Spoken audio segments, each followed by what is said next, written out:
आंगनबाड़ी कर्मियों ने पहले तो धन्यवाद दिया, फिर रणनीति बनाई। उन्होंने कहा ये तो बहुत अल्प मानदेय, हम इतने समय से प्रदर्शन कर रहे हैं और ऊँट के मुँह में जीरा बराबर। अगर वेतन या मानदेय बढ़ोतरी हो रही है तो कहीं न कहीं इस पर उन्होंने आक्रोश व्यक्त किया। पंजाब में सभी बहनें एकत्रित फिर से हो गई और उनका कहना है कि न्यूनतम जो उनकी समस्याएँ हैं और न्यूनतम मानदेय हरियाणा की तर्ज पर, वो जब तक नहीं दिया जाता तब तक कंटिन्यू जो है उनका जो है प्रदर्शन, स्ट्राइक जो है जारी रहने वाली है। आई होप कि सरकार वहाँ पर झुके या फिर ना झुके। तो देखिए, बड़ी मुश्किल में तो वो सरकार ने, पंजाब की सरकार ने इतना बढ़ाया या फिर उत्तर प्रदेश की सरकार ने बढ़ाया। मुझे तो बहुत ही कम चांस लग रहा है कि सरकार झुकेगी। आपको क्या लगता है कमेंट बॉक्स में बताइए। और इसी के साथ ही किसी का कोई सवाल है तो सवाल भी पूछ सकते हैं। चैनल को सब्सक्राइब कर लीजिए, बेल को दबा लीजिए, लाइक और शेयर करना मत भूलिए।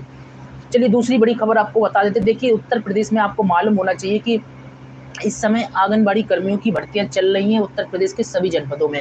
और वन बाय वन मैंने आपको जनपद भी बताया किस किस जनपद में कितनी भर्तियां आई हैं, इसके बारे में भी अपडेट दिया है। चलिए, अब बात चली रही तो सबसे पहले जनपद हम कुछ बता देते हैं। मेंशन हुए जनपद कौन कौन से मेंशन है यहाँ पर अभी भर्ती चल रही है, बता देते। सुन लीजिए, अलीगढ़ है, अमरोहा है, औरैया है, अयोध्या है, बरेली है, भदोही है, बुलंदशहर, देवरिया, एटा, जालौन, हरदोई भी है, मेरठ है, पीलीभीत है, मैनपुरी है और संत कबीर नगर। यहाँ पर फिलहाल जो है भर्ती प्रक्रिया चल रही है। अब यहाँ पर एक बड़ा सवाल खड़ा हो रहा है कि ये कई जनपद ऐसे हैं जहाँ पर ईडब्ल्यूएस नियम का पालन नहीं हुआ है दोस्तों।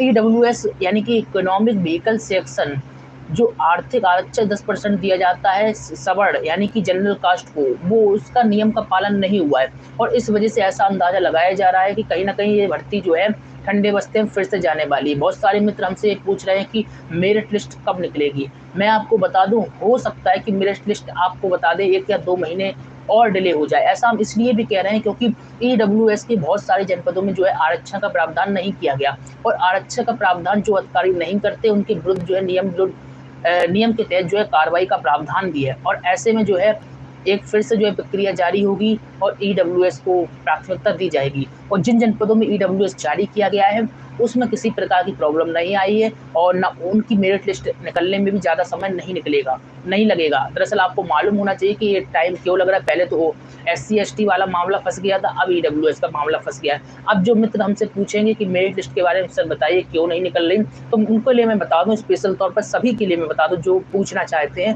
कि जो आपकी मेरिट लिस्ट नहीं निकल रही। पहले तो SC ST के आरक्षण को लेकर दिक्कत थी, अब कहीं ना कहीं ईडब्ल्यूएस को लेकर भी दिक्कत सामने निकल कर आने वाली है। क्योंकि बहुत सारे जनपदों ने ईडब्ल्यूएस की वैकेंसियां यानी कि पद ही जो है खाली नहीं निकाले हैं। अब ईडब्ल्यूएस के पद नहीं निकाले, मान लीजिए जनरल के आपने 50 पद दिए, उसमें से 10 पद आपको ईडब्ल्यूएस के देने चाहिए थे नियम के अनुसार। अगर आपने नियम का पालन नहीं किया तो ऐसे में जो दोषी होगा वो अधिकारियों के ऊपर कार्रवाई होगी और फिर से जो है ईडब्ल्यूएस की भी वैकेंसियां निकाली जाएंगी। इससे आपको क्या नुकसान होने वाला है, क्या फ़ायदा होने वाला है? देखिए, फ़ायदा तो इसमें कुछ नहीं होगा, नुकसान तो यही होने वाला है आपको कि इसमें और ज़्यादा टाइम लगेगा। क्योंकि मेरिट लिस्ट फिर जो है ईडब्ल्यूएस को कलेक्ट करके निकाली जाएगी, तो ज़ाहिर-सी बात है टाइम और ज़्यादा लगेगा। योगी सरकार ने इस मामले पर कहा था कि हम 45 दिन में जो है सभी भर्तियों को पूरा कर लेंगे, लेकिन आपको बता दें ऐसा संभव नहीं हो पाया। ये ऐलान सरकारें बहुत करती है, नेता बहुत ऐलान करते हैं, लेकिन ज़मीनी स्तर पर जो काम हो जाए उसी को आप असलियत मानिए, बाकी तो सब ऐलान चलते ही रहते हैं। चलिए अगली बड़ी खबर आपको बता देते हैं। देखिए, बहुत सारे यूनियन है उत्तर प्रदेश में, जैसे कि आंगनबाड़ी कर्मचारी महासभा, महिला आंगनबाड़ी कर्मचारी संघ, इन्होंने भी जो है अनियमितता के आरोप लगाते हुए मांग की है सरकार से कि आंगनबाड़ी भर्ती प्रक्रिया पर तुरंत रोक लगाई जाए। और महिला आंगनबाड़ी कर्मचारी संघ है, इसकी ये भी मांग रही जो 65 साल में जो आंगनबाड़ी बहनें 62 साल है, माफ़ करना 62 साल रिटायरमेंट कर रहे हैं, उनको 65 साल किया जाए। और इसी के साथ ही उनको एक मुश्त राशि भी दी जाए पेंशन के तौर पर या फिर रिटायरमेंट फंड के तौर पर।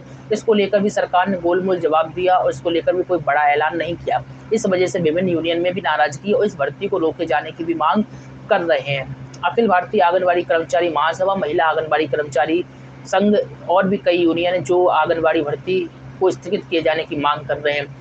मैं देख रहा हूँ काफ़ी लोग यहाँ पर जुड़े हुए हैं। आप लोगों से सवाल पूछना चाहूँगा, क्या उत्तर प्रदेश में आंगनबाड़ी कर्मचारी भर्ती को स्थगित किया जाना चाहिए या फिर नहीं किया जाना चाहिए? तो कमेंट में लिखिए, नहीं किया जाना चाहिए तो भी कमेंट में लिखिए। और वाक़ई में होना चाहिए, भर्ती प्रक्रिया जारी रहना चाहिए या फिर नहीं है, तो आपको बताना चाहिए आज कमेंट बॉक्स में। और सभी लोगों से अनुरोध रहेगा, चैनल को आप लोग सब्सक्राइब कर लीजिए, बेल को दबा लीजिए। कंटिन्यू आपको जो है जानकारियाँ मिलती है। 12 बजे लाइव आते हैं, लाइव में ही आपको सब कुछ बताया जाता है। चैनल को सब्सक्राइब कर लीजिए, बेल को दबा लीजिए, लाइक और शेयर करना मत भूलिए। फटाफट हम अगली और लास्ट खबर आपको बता देते हैं, फिर उसके बाद आप लोगों से मिलने वाले हैं, आप लोगों से हम रूबरू होने वाले हैं, क्योंकि आप लोगों के काफ़ी मैसेज 1 मिनट रुकिए।